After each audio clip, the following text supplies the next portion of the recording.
सत्र न्यायालयामध्ये रणजित निंबाळकर खून प्रकरणातले जे प्रमुख आरोपी आहेत, गौतम काकडे, गौरव काकडे आणि त्यांचे सर्व कर्मचारी, या सर्वांचा जामीन बारामती सत्र न्यायालयाने रिजेक्ट केलेला आहे, जामीन फेटाळलेला आहे.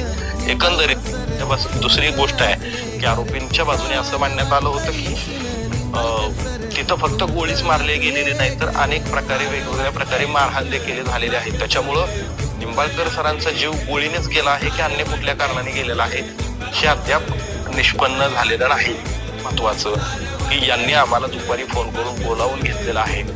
ज्या वेळेस गौतम काकडे आणि रणजित निंबाळकर यांचा वाद झाला त्यावेळेस गौतम काकडे यांनी त्यांच्या बंधूंना फोन करून बोलावलेला आहे आणि त्यांचे बंधू हे येतानाच पिस्तूल घेऊन आलेले आहेत आणि काट्या घेऊन आलेले आहेत. याचा अर्थ ही घटना ही प्री प्लॅन्ड होती किंवा रणजित निंबाळकरांना मारण्याच्या उद्देशाने